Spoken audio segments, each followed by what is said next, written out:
So I'm here with Simon, who plays Mr. Poppy in Nativity. Hello. Do I have to wait for that? Yeah. Okay. Yeah. Okay, so you've been in Doctor Who, Casualty, many theatre shows. What's different about working on Nativity?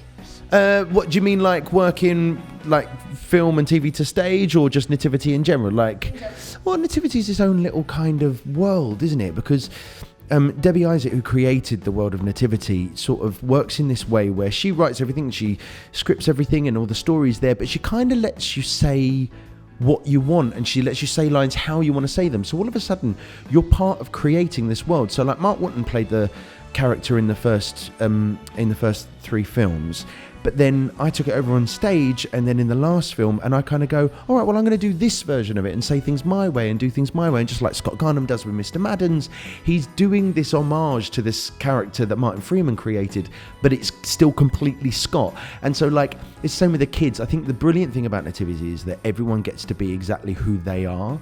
And like, what a message for now. It doesn't matter who you are, where you're from, what you do, you can be a part of this weird little festive world. And it's amazing. That is amazing, especially in today's world, to get that message across. Right. You have a younger audience. Yeah. Yeah, absolutely incredible.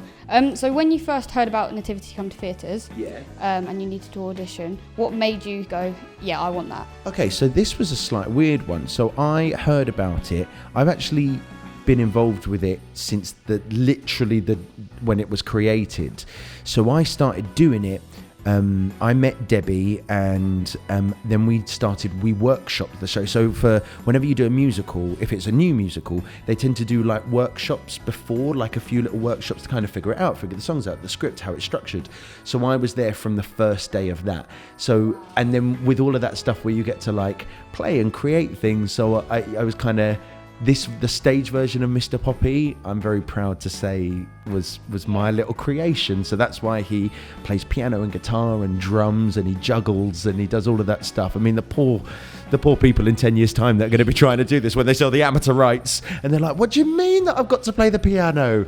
So it's amazing being a part of it, yeah. Obviously, you've got nativities in primary schools that are going on up and down the country right now. Yeah. When you were younger, what part did you play in your nativity? So I never did a nativity play when I was younger, but we did like a festive play, and I think I was quite a shy kid. I didn't really like performing, so I think I had to like say one line as a narrator, and I just like froze up, and I think my dad booed me. It was like he's chanting at me, "You're a failure." He didn't. He's a supportive man. How far you've come from there to now. Different. Yeah, it's a bit different. Slightly. Just slightly, I'd say. So, if you weren't playing Mr. Poppy, what other character in this production would you want to play? I'll tell you exactly who I'd play. Okay.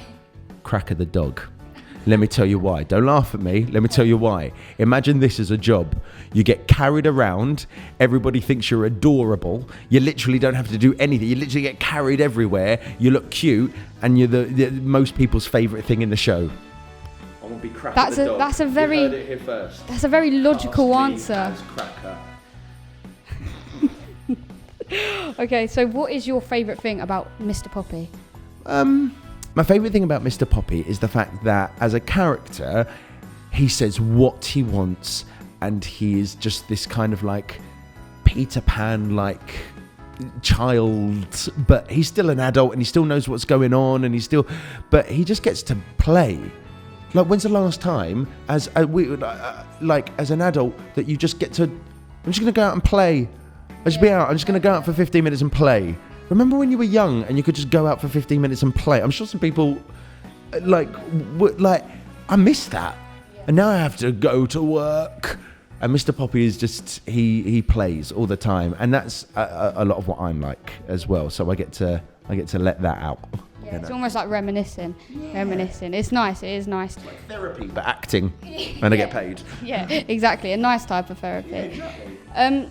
So, if your life was a theatre show, and you had to have one celebrity to play you, who would you pick? But who would want to play this? Look at these novelty features. Everyone. Surely it's got to be a young David Schwimmer, or a less good Colin Farrell. Oh my. Do you know what I mean? Yeah. The eyebrows this big, along with the Great Wall of China, can be seen from space. They're massive. If you get a close up on these, you'll have to go into wide angle. Do you know when they filled with like super wide? See it at the IMAX to get these eyebrows in. So it's got to be, I think, Schwimmer. Yeah. A young Schwimmer's playing me. Yeah. So lastly, why should people come and see the show, and what can they expect? I think they should just come and see it because it's fun. Especially everyone needs to laugh more, right? We're in this sort of day and age where everything has to be so serious, and that's so important, and we're dealing with so many issues that are so important, but we can't forget to laugh and feel warm and fuzzy and cozy. So I think that's why. If you just want escapism and to feel love and joy and laughter, come see Nativity. There we have it. That is why you should come see. That is why you should come see the Nativity at the Hammersmith Apollo. Christmas.